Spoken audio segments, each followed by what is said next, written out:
Hello people, Roller42 here. Today I want to talk to you guys about a very nice topic. IGN. Let me tell you guys, I love IGN. I love the reviews, they are always so entertaining to watch. And for some funny reasons, they've been on a rather lucky streak. 2 out of 3 games they reviewed lately had a rather nearly fair reviews.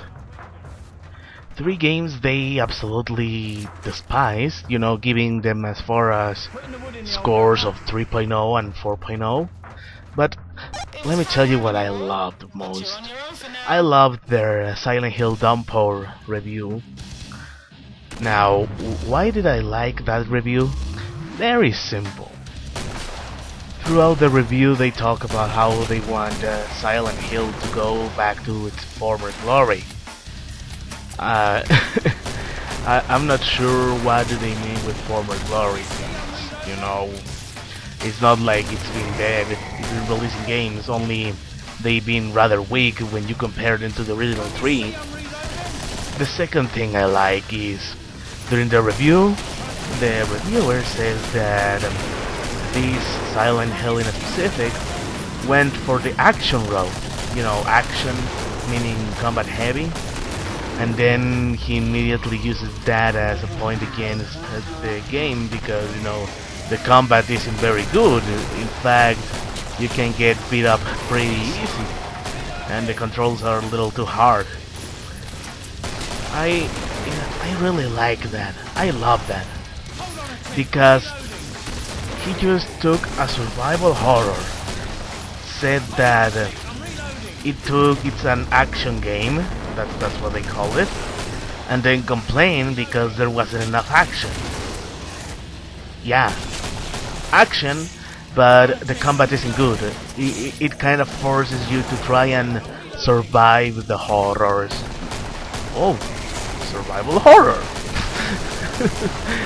Another thing I love is they go on and on that the game looks bad, the game is bad. I like that they say it has good terror, but it's a bad game.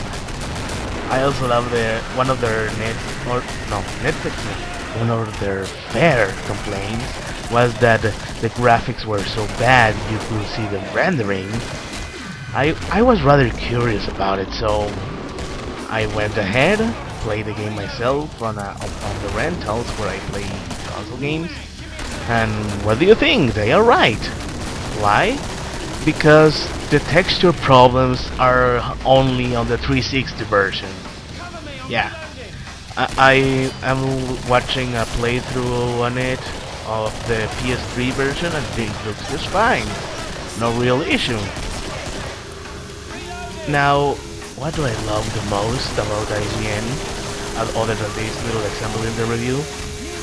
It's how angry people get against them. They get upset. Even the Sonic fanbase, who got their game Sonic Generations a very high score of 8.0, even they hated that review of Sonic Generations. It just amuses me. The people who defend them say that, hey, they're just giving their opinion, you shouldn't be angry at them.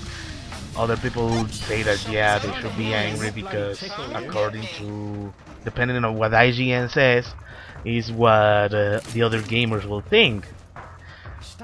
Now, I used to think like that, but that mentality has changed mainly because it's 2012.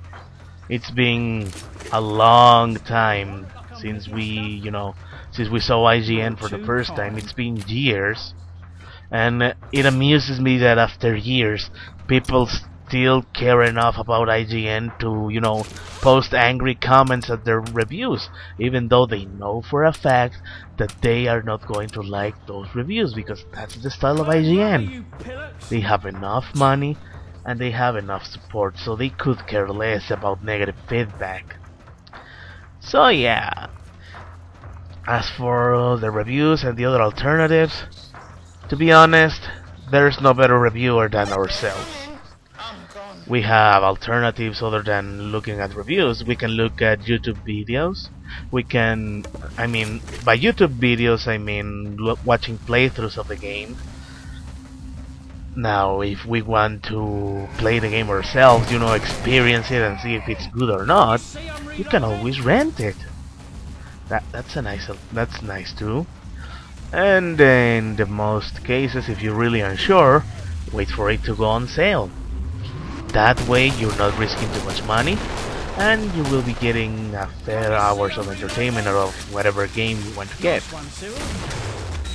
As for listening to reviewers, quite frankly, a reviewer doesn't really do much nowadays when it comes to gaming.